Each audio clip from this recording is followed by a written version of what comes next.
What's up everyone, welcome back to another exciting Art of War video. Today I'm doing a real quick one. Games Workshop just dropped a new datasheet from Kill Team into Warhammer 40,000. So I'm going to be talking all about the Tempestus Aquilons that Games Workshop just gave to their loyal Guard players. I'm super excited for this. Not only are the new Tempestus Aquilon models sick, they're awesome, they look great, I'm super excited to get them built and painted, but they now have an actual datasheet. There's now a reason to build them. It's so that you can use them in Warhammer 40,000. I don't play Kill Team, I play 40k. We're going to use Aquilons in our Guard army though, because this new data sheet is looking rather spicy. So let's go ahead and talk about it. So we have here the Tempestus Aquilon datasheet. This is very much what stat lines you would expect from a Scion. It is the Scion stat line. It's a T3, 4-up save, 1 wound infantry, OC1, no big deal. It's not battle line, but this is a 10 strong unit that's going to cost 90 points, and they've got some pretty interesting rules here. So the rule set is precision strike in addition, or precision drop in addition to deep strike. And that is that when you deep strike this unit, you can choose to 3-inch deep strike it instead of 9-inch deep striking it. You just can't charge if you do that. This is amazing. I play a couple different armies that come with 3-inch deep strike options, from Trigons to Inceptors, and I gotta say, they are basically always value. It's really good for mission play, especially when, bluntly, a Tempestus Aquilon is not that expensive. 90 points is certainly not cheap, but you get 10 bodies out of it, so I'm really not inclined to say that it's expensive either. This is a great rule because it's going to be extremely difficult to screen this unit out. As well, that 3-inch deep strike rule, it's good, but it's way better than a stratagem to 3-inch deep strike. Not just because you're saving a command point, but because you can combine it with rapid ingress in your opponent's movement phase. The only thing I love more than 3-inch deep striking is 3-inch rapid ingressing deep strike. This gets a lot of value where you can rapid ingress this unit to make objective plays, to contest something, to move block, to stop a charge, or just to get really close to your opponent and then be able to charge them. If you can rapid ingress this unit somewhere on the other side of the wall and not get shot, well, then you can just, hey, you're on the table now. I can just walk forward, shoot, and charge. And I know this isn't exactly a credible combat unit. Maybe it'll beat up a couple of enemy cultists, but sometimes charging is about more than just the damage you deal. Sometimes it's about the positioning, the movement. Sometimes it's about your opponent not being able to fall back and do anything. And it's okay if a Scion squad gets stuck in the same combat as a Land Raider. And that can be really valuable. So I'm quite a fan of the rule that they've added for this unit. As well, they have a Servo-sentry, and this means that when the unit is set up on the battlefield using deep strike, the Tempestus Aquilons, that's the sergeant equivalent, can shoot with its sentry weapon. It either will be a sentry flamer, grenade launcher, or hotshot volley gun, as if it were the shooting phase. And this is just when it's set up on the battlefield. So this yet again includes, drumroll please, rapid ingress. Love it. So there's basically, instead of a sentry having an actual rule, it's more like a token. There's just an extra gun on your sergeant. And so you're going to keep him alive to last. And that gun just fires when you deep strike. So on the turn you deep strike, you could deep strike, fire the flamer, and then shoot, still fire the flamer. And that's a lot of just little extra chip damage, which I quite like. There's going to be some situational uses, right? If your opponent has, the last cultist making a screen and you just rapid ingress and shoot it with a flamer and kill the last cultist. Hey, now that guy's not doing the action. Hey, now that guy's not doing anything cool. And that genuinely sounds pretty useful to me. I quite like the idea. I think the flamer is what I like the most. But let's actually talk about the weapons we've got here. So in a squad of Tempestus Aquilons, this is going to be a 10 strong. You're going to have the sergeant who can choose to have either a power sword or the normal, hotshot las carbines, which is the standard weapon of the squad. You're going to have one model with either a plasma or melta. I'm kind of favoring the plasma gun personally. And then you can have just a couple of people with hotshot las pistols. Now, the hotshot las carbine seems better to me. So you're essentially going to end up with a 10-man unit that has 8 las carbines, and then 1 plasma gun, 1 sniper rifle, and then the sergeant will also have a sentry gun in addition to his las carbine. So it's 8 las carbines, 3 special weapons. It's going to be a sniper, choice of meltoplasma, choice of sentry gun. That's less guns than what the normal Tempestus Scions are coming with, if I'm going to be honest here.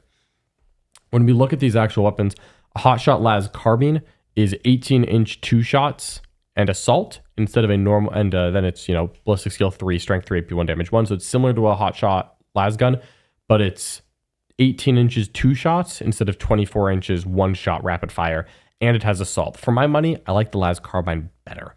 I think that's just a better gun.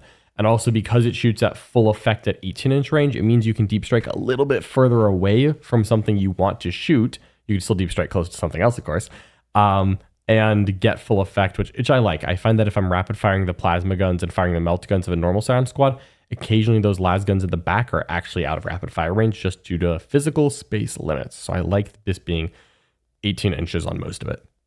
Then we have hotshot las pistols are exactly what you think. It's the same as before. It's a AP1 las pistol, which is totally fine. The hotshot long las is something that I think we already have on Kazakhin, and this is, again, a totally respectable gun. Strength 4, AP2, flat 3, precision, heavy. It's a good gun. It's not crazy. I like that it's still ballistic skill 3, so it's still relatively accurate despite being a like kind of a heavy weapon. And then you just have the sentry weapons. So the sentry weapons all seems to be like 2 of the gun. So the sentry grenade launcher is a 2-shot grenade launcher at 9 minus 2 D3 damage. That's a fairly good gun. It's ballistic skill 4 though, or it's D3 plus 3 blast shots of 401. Okay, I kind of like that.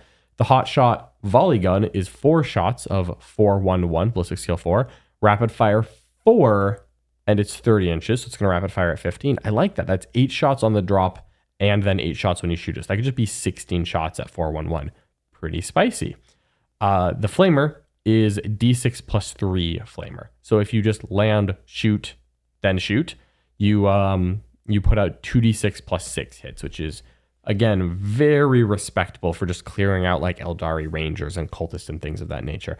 I could see genuinely any of those sentry guns actually being quite good. The grenade launcher gives a little bit more oomph, while the flamer and the volley gun each give a decent amount of punch.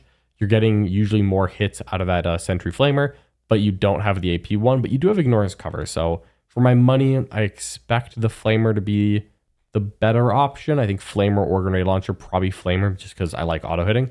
But, it's kind of interesting. And then the Melta and Plasma carbines all end up being slightly different than a Melta gun, Plasma gun. A Melta carbine is 10 inches instead of 12 inches, but it's assault. And I think that's worth it. You can 3-inch deep strike. You can easily get within 5 inches to fire the shot. That's totally worth it to get the assault keyword, in my opinion. And then the plasma carbine is, I think, better than a plasma gun because it's 2 shots at 18-inch range, not 1-shot rapid fire. Now, for this unit from a competitive sense for guard, I think having access to a 3-inch deep striking, 3-inch rapid ingressing unit, just one of these is, I think, really good. You might only need 1. There's some pros and cons this unit. 10 of these is cheaper than 10 Scions. It is less special weapons without rerolls than Scions. It is not going to shoot as hard as Scions. If you've been shot by Scions and thought, wow, that hurt more than I expected, the Aquilons are going to hit you about as hard as you expect. They're not going to punch up very well because there's no rerolls here. There's no crazy rules. They just get where they want to go, and then they shoot normal Scion profiles at you without crazy buffs. That's okay. I think this is still a very good unit, but I don't think it's like a you need 30 of these kind of thing. Having access to 3-inch deep strike means your opponent has to be protective of their chaff. Having access to 3-inch deep strike means that you can rapid ingress very well. One of these poses the threat, and that's okay. They don't take orders very well. Because they deep strike in, they're not going to be getting orders unless something else deep struck in. They then have to be near the thing that also deep struck. But if they're 3-inch deep striking, they're probably going far away from where the orders are because the orders are not 3-inch deep striking. Since at the moment, I believe you cannot join the Scion Command Squads to contest Tempestus Aquilons. We'll find out later if that changes in the Guard Codex, but we won't know that until we get a Guard Codex. And so they don't take orders well. They also don't have really any rapid fire weapons, just the one hotshot volley gun. But if you land and give them an order, they're not going to have the order when they do the sentry shoot. And they don't have any rapid fire weapons really to get the extra shots, which is one of the best orders to put on normal Scions. And it does almost nothing for Aquilons. Sure, you make them plus 1 ballistic skill. That's a perfectly reasonable order, but it's not as important. So I think that this squad is going to be operating without orders very frequently. And that means it's going to be merely okay when it comes to damage. And I don't think you need 30 of these. If you really need 20, frankly, I'm just going to buy 10 and use reinforcements when that 10-man gets wiped out. And I think that's going to be okay. Again, this is a good unit. This is a unit I would like to include in my guard list. But at the end of the day, I don't think this is, oh my God, we should take 30 of these. I think you really want to have access to this extra tool. It can help a lot with scoring and it can help a lot with targeting enemy trash, something that guard occasionally struggle with when they don't invest heavily in indirect, which is a little bit less in vogue these days. And I think that's okay. I don't think you need indirect, but I think you want one Tempestus Aquilons squad. I know that I've got a kill team box, and so I'm going to make sure that I build up 10 of these Tempestus Aquilons. I'm really excited to get them on the table in my guard lists.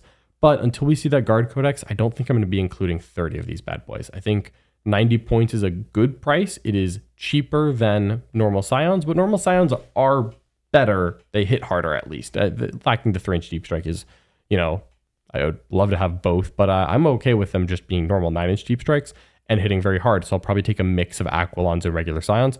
What I'm thinking right now is that I want 10 Aquilons and then 15 normal Scions, 10 in a command squad. So I've got a big 9-inch deep strike and a nice 3-inch deep strike, and just really stress my opponent's screening ability and have various types of damages coming in.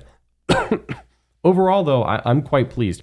I think that this is a really good addition for Astra Militarum. I know that Tau also got a little bit of an update to the Vespid Stingwing datasheet, and I'm told that that is a very nice buff to the unit as well. As a matter of fact, I think Richard played a game with some Vespid Stingwings earlier today on our YouTube channel. So thank you so much, as always, for watching this video. Hopefully you enjoyed it. Leave a comment. Let us know if you're excited about these new Tempestus Aquilons. I'm very excited to see what they end up giving us in the Imperial Guard Codex and seeing if this is the exact data sheet we'll get then. Probably is. Or just what other synergies we can get going with Scions. If you like this content, make sure you head over to the Art of War Worm to get even more Astra Militarum content. I just played 2 games very recently in the Worm that both included the current Scion datasheet. No Aquilons yet, but we'll be adding them soon. And you can check out a free trial of the Worm in the link in the description below, thewarroom.vhx.tv. I'm going to send you off with a word from our wonderful sponsors at Rattlecan Studios.